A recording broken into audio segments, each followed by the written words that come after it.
Hello दोस्तों, मैं दिनेश चौधरी आप सभी का स्वागत करता हूं आपके अपने YouTube channel PSC by DC sir. इस चैनल पर हम एक सीरीज के रूप में सबसे महत्वपूर्ण किताब ल्यूसेंट को पढ़ रहे हैं।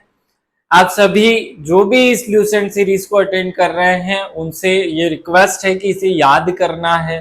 मैं बार बार आपको फोकस कराता हूं कि याद करना है, याद करना है। पढ़ने पर मत लग जाइएगा। हम चीजों को पढ़ते हैं फिर 4 दिन बाद भूल जाते हैं और ऐसा बार बार करते रहेंगे तो हमारा एग्जाम नहीं निकलेगा। एग्जाम निकालने के लिए चीजों का याद होना बहुत जरूरी है और आपको याद करना है। इसी क्रम में इस सीरीज को हमने शुरू किया है। आज हम मौर्य साम्राज्य या मौर्य डायनेस्टी पढ़ने वाले हैं। चलिए शुरू करते हैं। सबसे पहले भगवान श्री गणेश का नाम लेकर श्री गणेशाय नमः बोलते हुए और मेरे शिक्षक सुरेश पटेल सर को याद करते हुए हम आगे बढ़ते हैं। थोड़ा सा पृष्ठभूमि आपको याद हो, बैकग्राउंड समझ में आना चाहिए कि ऐसा क्यों हो रहा है। आप ये समझिए कि ये भारत का मैप है, जो पुराना मैप या पुराना भारत हुआ करता था। उस पुराने भारत में पाकिस्तान भी शामिल था और अफगानिस्तान, बांग्लादेश, ये सब कुछ शामिल था।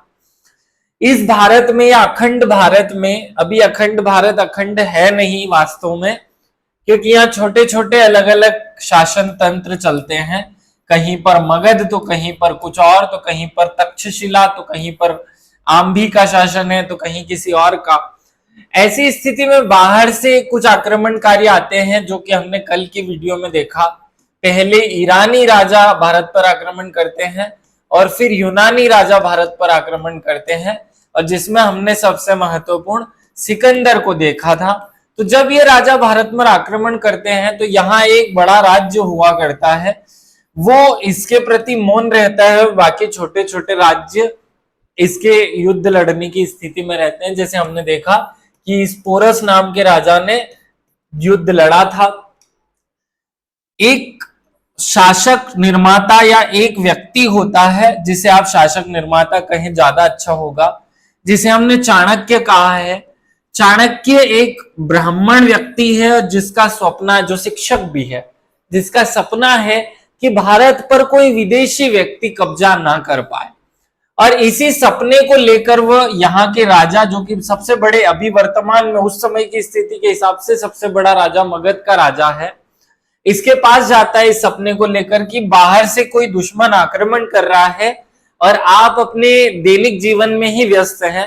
ऐसी स्थिति में वो राजा उसे धिक्कार करके भगा देता है, उसे भगा दिया जाता है। उसी दिन वह व्यक्ति कसम खाता है कि भाई अब मैं तुम्हारे शासन का अंत करके एक ऐसे राजा को बिठाऊंगा जो पूरे भारत को एक करेगा और पूरे भारत को विश्व के आक्रमणकारियों से सुरक्षा प्रदान करेगा। ऐसे में वो एक योग्य छात्र को ढूंढता है जिसका नाम होता है चंद्रगुप्त। चंद्रगुप्त को ढूंढने के बाद उसे अच्छी तरह से प्रशिक्षित किया जाता है और धीरे धीरे धीरे धीरे चंद्रगुप्त यहाँ फिर पूरे अखंड भारत पर अपना कब्जा करता है। इसी से एक शासन की स्थापना या एक राज्य साम्राज्य की स्थापना होती है, जिसे हम चंद्रगुप्त मौर्य का साम्राज्य या मौर्य साम्राज्य के नाम से जानते हैं। क्यों मौर्य साम्राज्य की स्थापना हो रही है, ये आपके दिमाग में समझ में आ जाए कि हमें विदेशी आक्रमणकारियों से खुद की रक्षा करनी थी और इन छोटे छोटे राजतंत्रों में भ्रष्टाचार, ब्राह्मणवाद या बहुत प्रकार की समस्याएं उत्पन्न हो गई थी। इन समस्याओं को आपस में निपटाने के लिए, इन समस्याओं को खत्म करने के लिए एक सुदृढ़ शासन की स्थापना जरूरी थी, और वो होती है चंद्रगुप्त मौर्य के माध्यम से। चलिए, हमने इसका बैकग्राउंड समझ लिया। चंद्रगुप्त मौर्य साम्राज्य में हमें क्या क्या पढ़ना रहेगा उस बात पर हम फोकस करते हैं। पहले हम पढ़ेंगे कि मौर्य साम्राज्य में जो मौर्य राजा थे वे शूद्र थे या क्षत्रिय थे। इस बात के प्रमाण कहां से मिलते हैं और क्या है ये वास्तविक फैक्ट, इस बात पर फोकस करेंगे। चंद्रगुप्त मौर्य पहला राजा हुआ, उसका बेटा बिंदुसार होता है, उसका बेटा अशोक होता है और अंतिम राजा बृहदत्त होता है।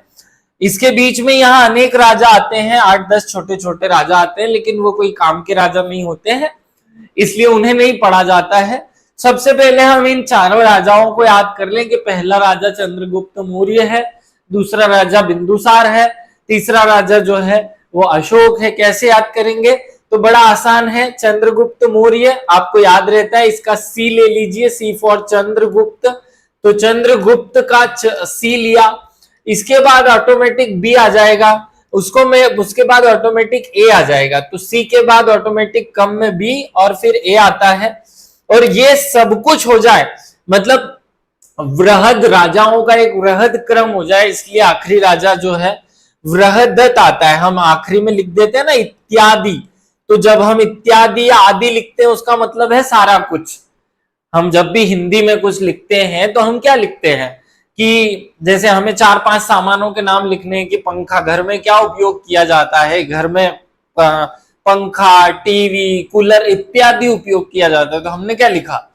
चंद्रगुप्त, बिंदुसार, अशोक इत्यादि। इत्यादि मतलब बहुत सारे, बहुत सारे मतलब बृहदत्त, याद हो जाएगा। तो अंतिम राजा बृहदत्त है और पहला राजा चंद्रगुप्त मौर्य है। अब इनने क्या क्या काम किए ये सब हम देखने वाले हैं। उससे पहले हम बेसिक कॉन्सेप्ट को समझ लें कि चंद्रगुप्त मौर्य के जो ये मौर्य वंश के राजा हुए, ये क्षत्रिय थे, ब्राह्मण थे, कौन थे? आप सबको पता है कि ये जो चाणक्य नाम का व्यक्ति था, जिसने चाणक्य नीति का उपयोग किया, आज अपनी दूरदर्शिता से पूरे भारत को एक कर दिया, वो तो ब्राह्मण व्यक्ति था, लेकिन उसने किसको आधार बनाया था? तो अगर हम मुद्रा राक्षस की बात करें तो वो कहती है कि ये शूद्र था।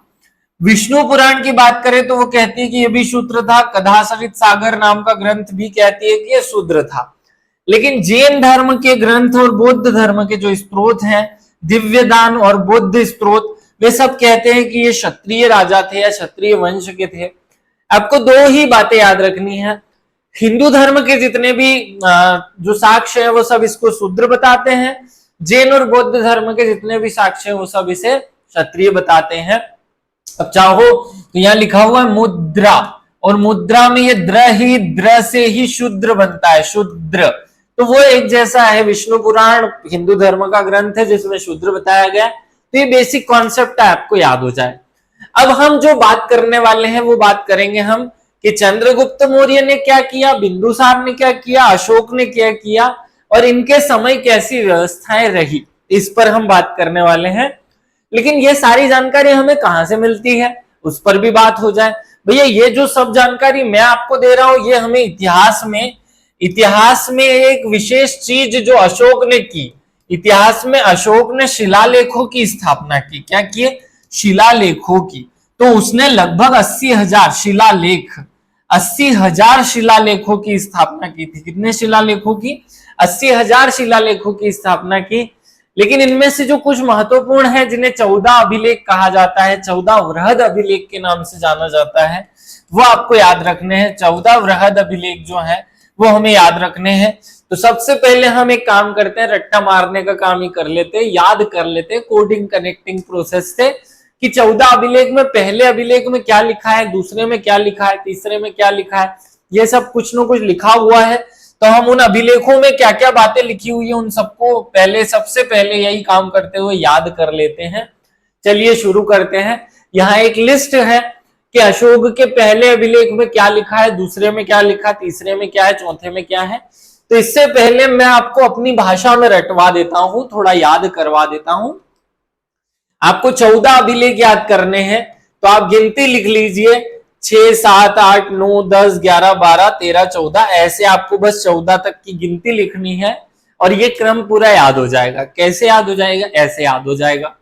अब एक पे आप सोचिए कि ये ऐसा वाला एक है, एक व्यक्ति मतलब एक चीज को, एक किसी चीज को दर्शा रहा है, एक पेन, एक आंख, एक नाक, एक मनुष्य, ऐसा कुछ दर्शाया जा रहा है। तो हम यहाँ याद रख रहे हैं, एक जो होता है वो पशु होता है। जब एक व्यक्ति खुद खुला छोड़ दिया जाए उसे, वो इस दुनिया का अकेला हो, तो फिर वो नंगा पुंगा घूमेगा, कुछ भी खाएगा, कुछ भी पिएगा, वो घर में नहीं रहेगा, वो जानवर जैसा रहेगा, तो वो पशु रहेगा। तो एक हमेशा क्या होता है? पशु, याद रखिएगा। दो, जब दो हो जाते हैं तो एक व्यक्ति एक पशु बन जाता है और एक मनुष्य बन जाता है। क्या बन जाता है? तो हमें दो में याद रखना है पशु और मनुष्य। क्या याद रखना है? दो में याद रखना है पशु और मनुष्य। तो एक में पशु, दो में पशु और मनुष्य, तीन में आप याद रखेंगे 5 वर्ष। बस इतना सा याद रखिए, 3 में हमें याद रखना है, 3 में 5 याद रखना है। करते हैं ना लोग 3 5 करते हैं, हमें 3 5 नहीं करनी, हमें 3 में 5 याद रखना है। आगे बढ़ते हैं। 4 में हमें 4 लिखिए आप, 4 ऐसे लिखते हैं, तो 4 को मैं अगर यहां से ऐसे घुमा दूं तो ये भ बन जाएगा। तो इस भौरी घोष को धम्म घोष कहा गया या धम्म कहा गया, ये लिखा हुआ है 4 में। और 5 में आगे हम अगर बात करें तो 5 में है स्त्रियों की, स्त्री महामात्रों की नियुक्ति, स्त्री महामात्रों की नियुक्ति। याद रखना, एक ही पुरुष की 5 स्त्रियां या 5 पुरुषों की एक ही स्त्री थी, वो द्रौपदी। तो 5 से हमें वो रिलेवेंट कर लेना है कि जहां 5 पांडवों की बात होती है वहां द्रौपदी की बात हो ही जाती है। तो ये 5 पांडव और ये स्त्री महामात्र द्रौपदी, तो याद हो गया। 6 में होता है, वैसे 6 से हमारी समाज में एक प्रचलित शब्द 6 से छक्का। छक्का जो व्यक्ति होता है वो आत्मनियमित होता है, आत्मनियंत्रण उसका खुद पे बहुत होता है। तो 6 पे आ जाएगा आत्मनियंत्रण की शिक्षा, या केवल आत्मनियंत्रण याद कर ले। मुझे उम्मीद है आपको 6 बातें अभी तक याद रही होगी। 1 में पशु, 2 में पशु और मानव दोनों है, 3 में 5 है, 4 में भौरी घोष को धम्म घोष है, और 5 में जो है 5 में स्त्री महामात्रों की नियुक्ति, और 6 में आत्मनियंत्रण। इन 6 बातों तक की आपको कहानी याद हो गई होगी। हम अगर इन शिलालेखों को पढ़े तो पहले में क्या लिखा हुआ है, देखिए पहला शिलालेख क्या कहता है, इसमें पशु बलि की निंदा की गई। तो 1 में हमने क्या याद किया, 1 में हमने पशु याद किया, तो 1 से याद हो गया पशु, और पशु बलि की क्या कर लो, निंदा, याद हो जाएगा। 2 दूसरे में क्या लिखा हुआ है, मनुष्य और पशु, क्या लिखा हुआ है, 2 में 2 बातें, पशु भी लिखा है मनुष्य भी लिखा है, दोनों की चिकित्सा व्यवस्था की व्याख्या या उल्लेख मिलता है वृहद शिलालेख 2 में, याद हो गया होगा। 3 में क्या लिखा हुआ है, 3 में 5 लिखा हुआ है। इसमें राजकीय अधिकारियों को यहां आदेश दिया गया कि वे प्रत्येक 5 वर्ष में के उपरांत दौरे पर जाएं, और उसमें कुछ धार्मिक नियमों का भी उल्लेख है।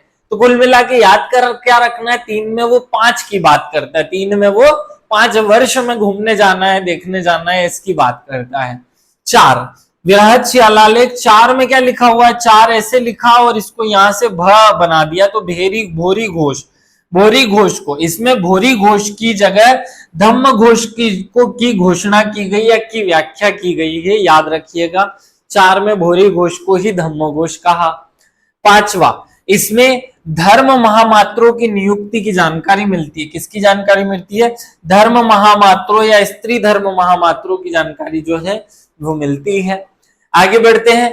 छठा क्या करता है, आत्मनियंत्रण की शिक्षा देता है। क्या करता है छठा शिलालेख, आत्मनियंत्रण। तो छक्कों में क्या होता है, आत्मनियंत्रण होता है। तो हमने 6 बातें याद कर ली, कितनी आसान है, देखो एक बार याद करके। पहले में 1 में पशु, 2 में पशु और मनुष्य, 3 में 5 कर दो, 4 में भोरी घोष कह दो, 5 में बड़ा सरल है, 5 में क्या कर दो, स्त्री महामात्रों की नियुक्ति कर दो, 6 में आत्मनियंत्रण कर दो, 7 और 8। तो देखो हम 7 8 जो है वो 7 8 लोग मिलकर तीर्थ यात्रा पर जाते हैं। कहां जाते हैं, 7 8 लोग मिलकर के तीर्थ यात्रा पर चलते हैं। चलो तो तीर्थ यात्रा का वर्णन कहां मिलेगा, 7वें और 8वें शिलालेख में एक साथ क्या मिलेगा, अशोक की तीर्थ यात्राओं का वर्णन मिलेगा। तो तीर्थ यात्रा कितने लोग करते हैं, 7 8 लोग करते हैं। तो बड़ी आसानी से ये चीजें याद हो रही होगी आपको।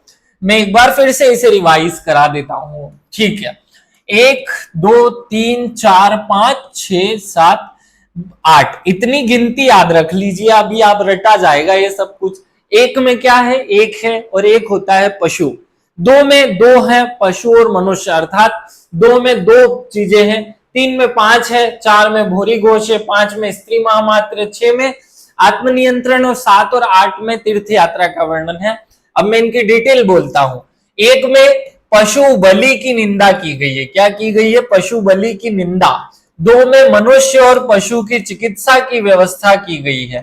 3 में 5 वर्ष में आपको घूमने जाना है, देखना है कि हमारे शहर में देश में अत्याचार अनाचार तो नहीं बढ़ रहा है। 4 में है भोरी घोष, 5 में है स्त्री महामात्रों की नियुक्ति, 6 में आत्मनियंत्रण की शिक्षा है, आत्मनियंत्रण की बात है, और 7 और 8 में आपको याद हो कि 7 और 8 में क्या दिया हुआ है, तीर्थ यात्राओं का वर्णन है।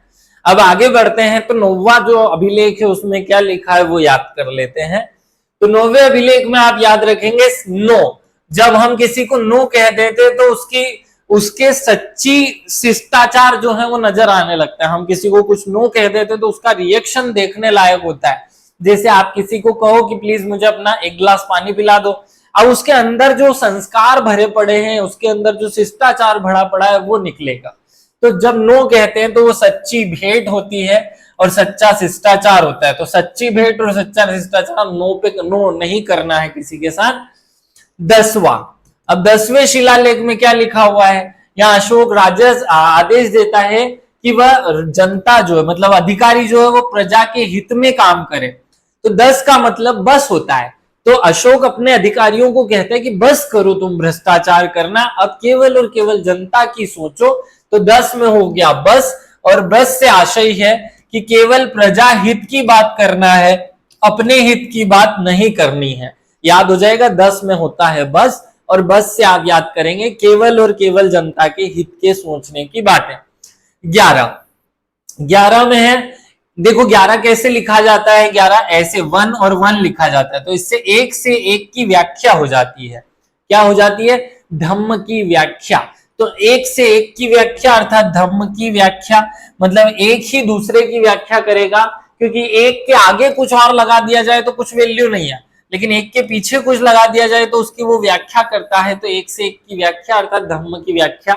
12, जब कहीं पर स्त्रियों की संख्या बढ़ती है तो 12 बज जाती है। तो जो 5 था वही 12 है, याद रखिएगा। आप 3 5 करे थे तो 12 बज गई। देखो 3 5 ज्यादा कर रहे थे तो 12 बज गई। देखो हमने क्या याद किया था, 5 में जो भी लिखा हुआ था वही 12 में लिखा हुआ है।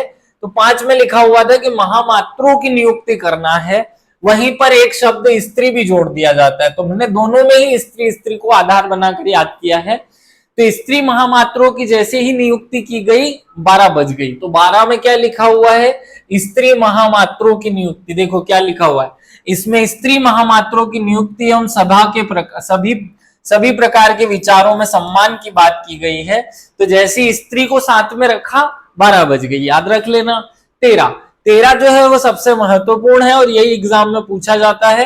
13 कलिंग का युद्ध है। क्या है ये, 13 कलिंग युद्ध का वर्णन है, बहुत महत्वपूर्ण है भाई, यही याद रखना है। 13 में कलिंग युद्ध का वर्णन मिलता है और फिर हृदय परिवर्तन हो जाता है सम्राट अशोक का।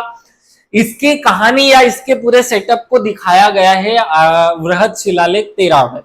आखिरी शिलालेख बचेगा 14। या अशोक ने जनता को धार्मिक जीवन बिताने के लिए कहा है कि भाई 14 वर्ष का वनवास दे दूंगा अगर तुमने धार्मिक जीवन नहीं बिताया तो। याद रख लेना 14 बरस का वनवास दे दूंगा मैं अगर तुमने धार्मिक जीवन नहीं बिताया। तो इसको बोल लो तो 14 में क्या हो जाएगा, धार्मिक जीवन हो जाएगा। हमने क्या किया अभी तक इस वीडियो में भैया, 2 चीजें कर लिए। एक बैकग्राउंड तैयार कर लिया कि चंद्रगुप्त मौर्य ने एक साम्राज्य की स्थापना की, और फिर हमने बात की कि वहां की जानकारी 14 बड़े शिलालेखों से मिलती है जो हमने रट मार लिए हैं। पूरे के पूरे 14 शिलालेख उंगलियों पर आपको याद होने चाहिए कि पहले में क्या लिखा है, दूसरे में क्या लिखा है, तीसरे में क्या लिखा है। फिर अब हम आगे फिर से चलते हैं, हमारे मूल जो सिलेबस का हिस्सा है या मूल जो हमारी कहानी हमें याद रखनी है वहां।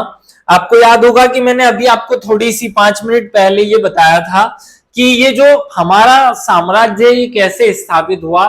चंद्रगुप्त मौर्य नाम का एक राजा जिसको चाणक्य शिक्षा देते हैं, और दोनों अपनी कौशल का, एक के पास ताकत है एक के पास दिमाग है, और दोनों मिल करके एक साम्राज्य की स्थापना करते हैं। अब चंद्रगुप्त मौर्य के बारे में कुछ फैक्ट्स याद कर लेते हैं। इसका प्रधानमंत्री कौन बनता है, कौटिल्य कह दो, चाणक्य कह दो या विष्णुगुप्त कह दो। इसकी राजधानी या हर आदमी को पटा लेता था तो पाटलिपुत्र में बनती है। क्या बनती है, पाटलिपुत्र।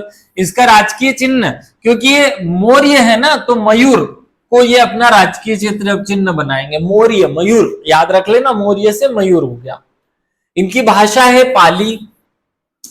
इनकी भाषा किसी को पल्ले नहीं पड़ती इसलिए पाली। इसका शिक्षा का केंद्र है तक्षशिला। भाई चाणक्य ने इस लड़के को कहां ढूंढ लिया, इसको ढूंढा ही तक्षशिला में है, याद रखना। और सारी शिक्षा है जो तक्षशिला जो अब पाकिस्तान में वहां होती है उपनाम इसका सेंड्रोकोटस मिलता है। क्या मिलता है? सेंड्रोकोटस या सेंड्रोकोइस। इसका नाम चंद्रगुप्त कहाँ मिलता है? तो जूनागढ़ अभिलेख जो है उसमें, जो कि रुद्रदामन नाम के राजा का अभिलेख है, उसमें मिलता है कि अशोक चंद्रगुप्त का नाम चंद्रगुप्त मौर्य था। तो चंद्रगुप्त मौर्य का नाम चंद्रगुप्त मौर्य कहाँ मिलता है? जूनागढ़ अभिलेख में मिलता है। और ये प्रश्न बहुत ही महत्वपूर्ण है, याद रखिएगा। इसका विवाह किससे होता है? इसका विवाह हेलेना से होता है, जो सिकंदर का उत्तराधिकारी सेल्यूकस की बेटी होती है। अब ये कहानी अभी हम आगे समझेंगे। थोड़ी सी बेसिक जानकारी हमने आपको चंद्रगुप्त मौर्य के बारे में दे दी।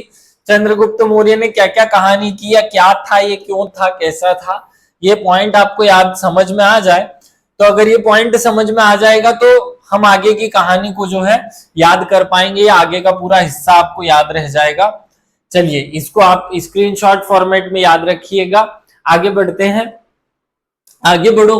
तो चंद्रगुप्त मौर्य ने क्या कहा और क्या किया, इसके बारे में बात करते हैं। यह मौर्य वंश का संस्थापक था। क्या था? मौर्य वंश का संस्थापक। दूसरा पॉइंट याद रखेंगे, घनानंद को इसने हराया था। अब घनानंद कौन था भैया? तो अब भी मैंने आपको बताया कि चंद्रगुप्त मौर्य एक राजा, जो कि मगध का राजा था। कौन था? मगध का राजा था। मगध का राजा कौन था? घनानंद। इसके पास जाता है कि भैया विदेशी आक्रमण हो रहे हैं, तैयारी करो। तो घनानंद जो है नशे में होता है, उसको भगा देता है कि तू भाग जा, दिमाग खराब मत कर। ऐसे में चोटी बांध लेता है चंद्रगुप्त मौर्य, सॉरी चाणक्य, और वो कहता है कि तुम्हारे साम्राज्य को मैं जीरो कर दूंगा, खत्म कर दूंगा। फिर वो एक लड़के को लेकर आता है जिसका नाम होता है चंद्रगुप्त मौर्य, और वो इसी घनानंद को हराएगा। किससे हराएगा? घनानंद को। और घनानंद कौन है? ये नंद वंश का राजा है। नंद वंश का राजा है, जो कि मगध पर शासन करता है। किस पर? मगध पर। हम मगध की बात क्यों कर रहे हैं? क्योंकि इन सारे साम्राज्यों में सबसे बड़ा हिस्सा मगध है। अभी आगे बढ़ते हैं। मगध की राजगद्दी पर 322 ईस्वा पूर्व में ये बैठ जाता है। कब बैठता है? 322 में ये बैठ जाता है। जैन धर्म का अनुयायी होता है। किसका अनुयायी होता है? जैन धर्म का। और जैन गुरु भद्रबाहु से जैन धर्म की दीक्षा भी लेता है। और जब इसे अंतिम लगता है कि अब उसने बहुत जीवन जी लिया है, तो वो श्रवण बेलगोला क्या है? यहाँ कर्नाटक मैसूर में एक जगह है श्रवण बेलगोला, जो कि जैन धर्म का एक बेलगोला। तो ये जैन धर्म का एक अच्छा तीर्थ स्थल माना जाता है, जहां पर वो जाता है और उपवास के माध्यम से अपनी देह को त्याग करता है, जिसे संलेखना कहा जाता है। संलेखना क्या है? जैन धर्म में उपवास के माध्यम से, मतलब आप खाना पीना छोड़ दो, अपने आप शरीर समाप्त हो जाएगा। इस पद्धति को संलेखना कहते हैं। 2015 में कोर्ट में एक केस रहा, इस पर बहुत सारी बातें की जा सकती हैं। 2005 ईसा पूर्व में सेल्यूकस निकेटर को यह हरा देता है। कौन? चंद्रगुप्त मौर्य। इसके दरबार में मेगास्थनीज नाम का एक व्यक्ति आता है मैगी खाने के लिए, और सेल्यूकस निकेटस का राजदूत होता है। वो क्या होता है? सेल्यूकस निकेटस कौन है? जिसे ये हरा रहा है, उसी का राजदूत इसके दरबार में आता है और उसी की बेटी से विवाह करता है। एक ही व्यक्ति का नाम याद रखना है। श्रवण बेलगोला में उपवास द्वारा ये शरीर को त्याग देता है। ये वाला पॉइंट और याद कर लो। सेल्यूकस से युद्ध कब होता है? जब वो ज्यादा 3-5 करता है। तो 3-5 करता है मतलब 305 में इससे युद्ध होता है। जब सेल्यूकस ज्यादा 3-5 करेगा तो उससे युद्ध हो जाएगा। ये एक पॉइंट याद रखना। सिकंदर की मृत्यु के बाद उसका बेटा सेल्यूकस बेबीलोन का राजा बनता है। सिकंदर, खैर सिकंदर का तो कोई बेटा ही नहीं है, मैंने गलत बोला। सिकंदर का उत्तराधिकारी, तो सिकंदर का उत्तराधिकारी जो है वो ये बेबीलोन जो है, इसका राजा या बेबीलोन का राजा सेल्यूकस बन जाता है। तो याद रखना, सिकंदर के बाद आता है सेल्यूकस। और सेल्यूकस जो है वो सिकंदर के अपने अधूरे सपने को पूरा करने के लिए कि मैं भारत को कब्जा करूंगा, भारत को गुलाम बनाऊंगा, इस सपने को लेकर भारत में आता है। सिंध नदी को पार करने के बाद वह चंद्रगुप्त की सेना से लड़ पड़ता है, या लड़ाई होती है, युद्ध होता है। परंतु चंद्रगुप्त जो कि चाणक्य के साथ काम कर रहा है, दिमाग के साथ काम कर रहा है, वो इसे हरा देता है। अब दोनों के बीच एक संधि हो जाती है 303 में। क्या होता है? दोनों के बीच संधि होती है। याद रख लेना 303 में जब ज्यादा कोई 3-5 करे तो उससे 3-3 कर लो, 3-3 हाथ कर लो, तो 303 में संधि हो जाएगी। चंद्रगुप्त मौर्य और सेल्यूकस के बीच संधि होती है। और इसी संधि में कहा जाता है कि भाई सेल्यूकस जो है अपनी बेटी, जिसका नाम है हेलेना, क्या नाम है? हेलेना, उसका विवाह कर देगा आप चंद्रगुप्त मौर्य से। किससे करेगा?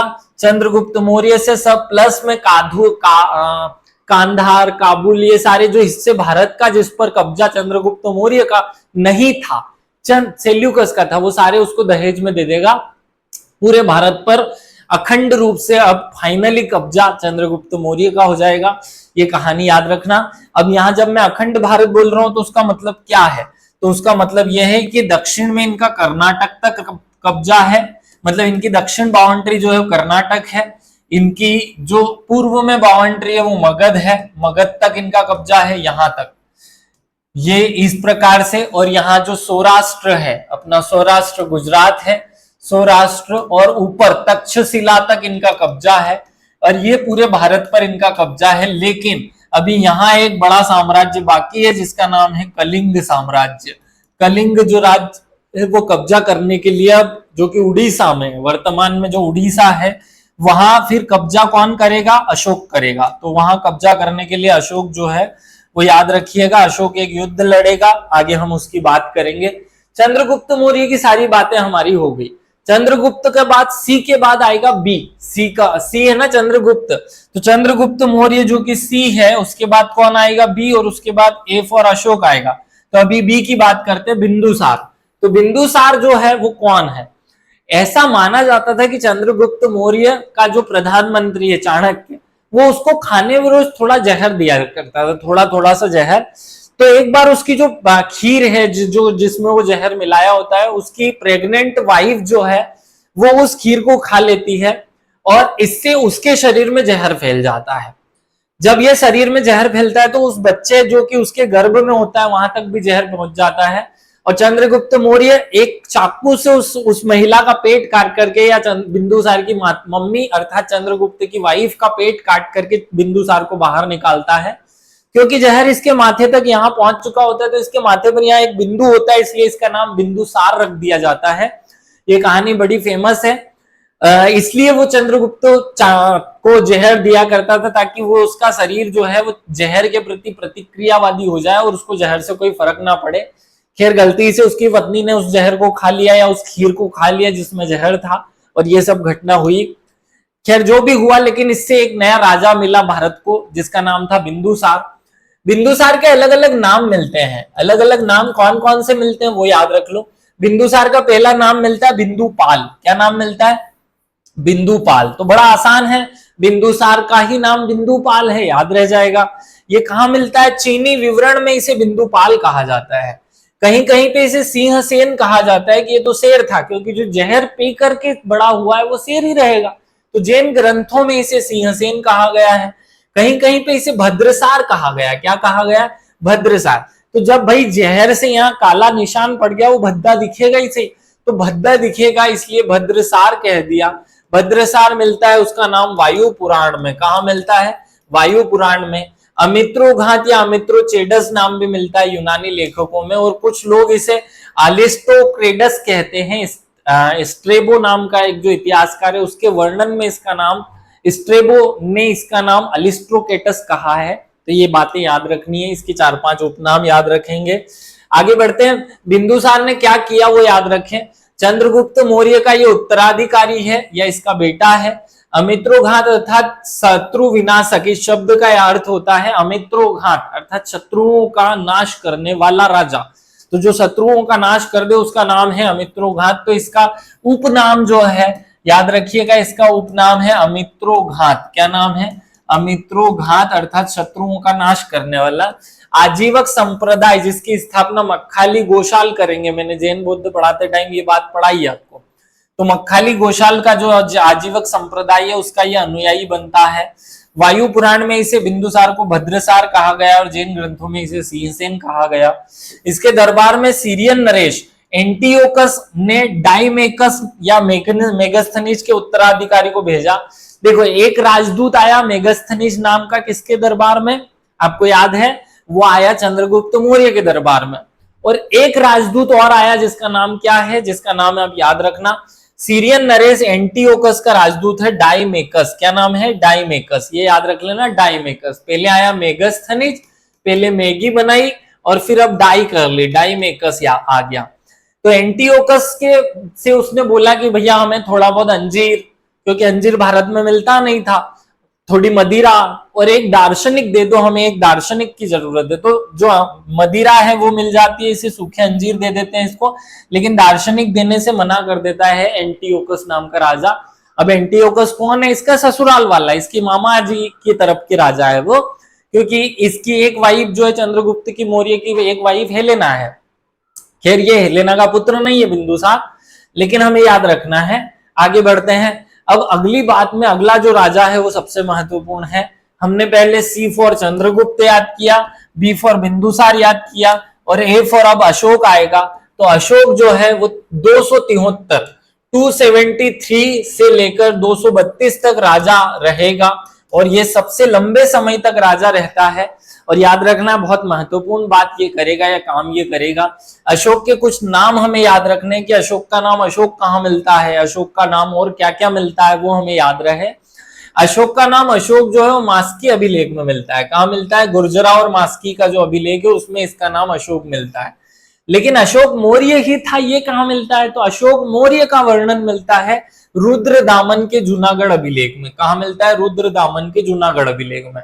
अशोक वर्धन भी इसका नाम मिलता है पुराणों में, भारत के जो पुराण हैं, जो 18 पुराण है उनमें इसका नाम अशोक वर्धन मिलता है। देवनाम प्रियदर्शी या देवनाम प्रियसी नाम मिलता है इसका गुर्जरा अभिलेख में, और प्रियदर्शी राजा ऐसा अभिलेख मिलता है जो जैन और बौद्ध धर्म के ग्रंथ है, महावंश, दीपवंश, इनमें इसका नाम क्या मिलता है? प्रियदर्शी। तो ये पूरा मतलब देवताओं का प्रिय, ऐसा इसका अर्थ होगा। तो ये पांचों नाम आप इसके याद रखेंगे, इसके उपनाम है, बहुत ही महत्वपूर्ण है। अब अशोक क्या क्या करेगा उस पर बात करते हैं। ये बिंदुसार का उत्तराधिकारी अर्थात बेटा होता है। 269 में ये राजा बनता है या राज सिंहासन ग्रहण करता है।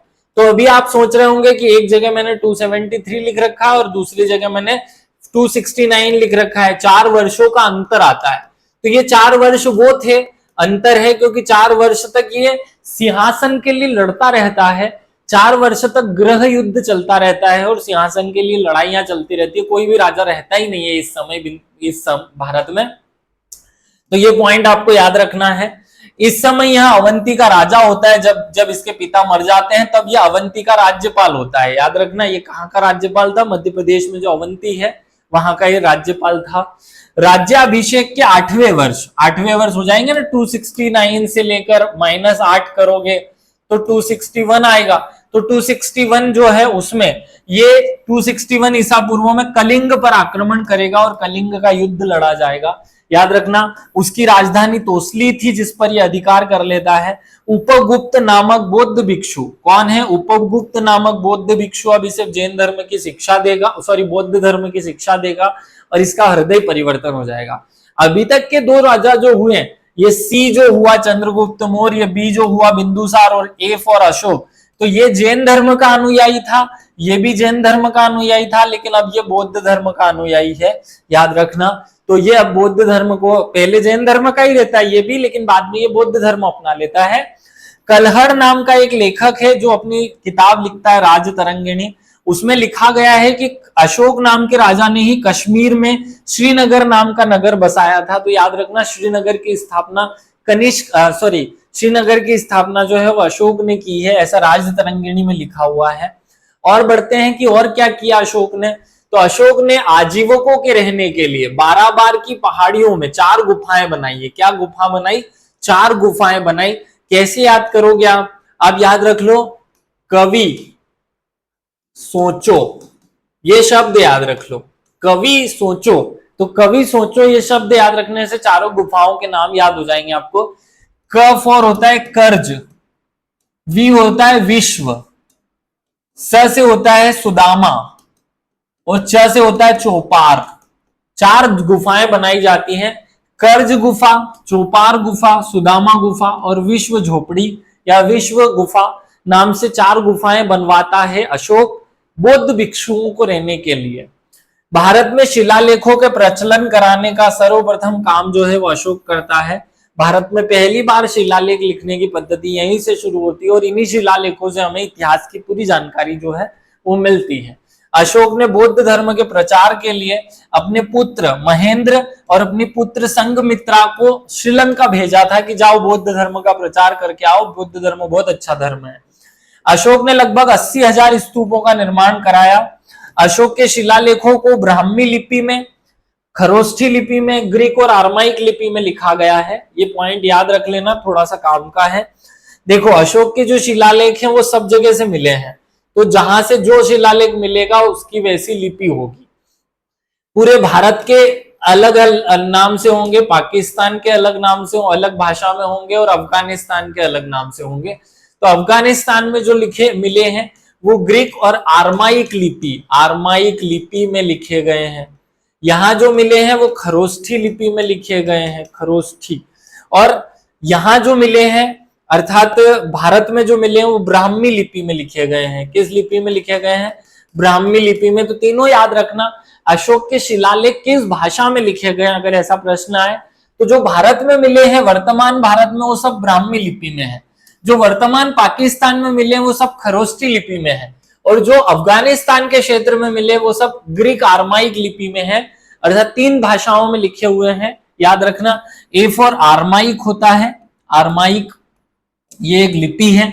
बी फॉर ब्राह्मी होता है, ब्राह्मी। और सी फॉर खरोष्ठी कर लो, खरोष्ठी होता नहीं है, सी फॉर के फॉर खरोष्ठी होता है। तो खरोष्ठी, इन 3 लिपियों में अशोक के शिलालेख लिखे हुए हैं, ये याद रख लेना। अब ये पॉइंट हमने कवर कर लिया, हमको पता चल गया कि अशोक ने क्या किया है। अब हम कलिंग के युद्ध की बात करते हैं कि कलिंग का युद्ध कब हुआ। कलिंग का युद्ध कब हुआ?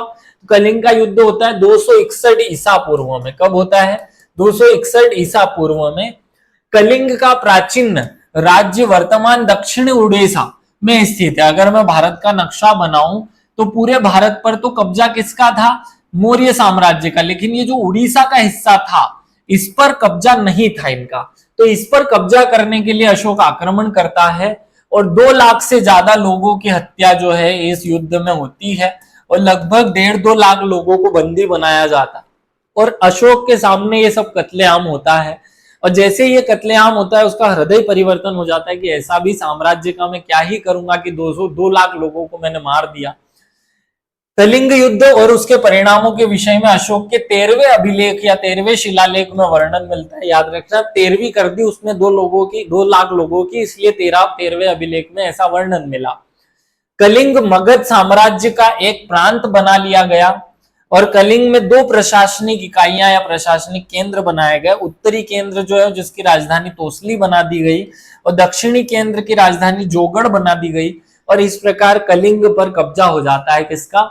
हमारे राजा मौर्य वंश के राजा अशोक का। अब अगर हम आगे बढ़े तो अशोक का जो साम्राज्य है वो इस तरीके से पूरे भारत में फैल चुका है, और अब पूरे भारत में शासन करने के लिए वो क्या करने वाला है वो आपको याद रखना है।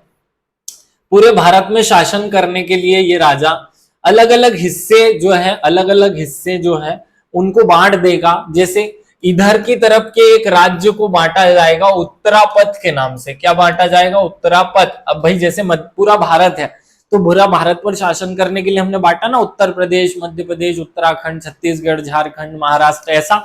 इस राज्य को वो उत्तरापथ, दक्षिणापथ, इधर अवंती, इधर तोसली, ये पूर्व वाला राज्य। तो पूर्व में यहां पर है पाटलिपुत्र, ऊपर ये पूर्व में पाटलिपुत्र, और यहाँ कलिंग है।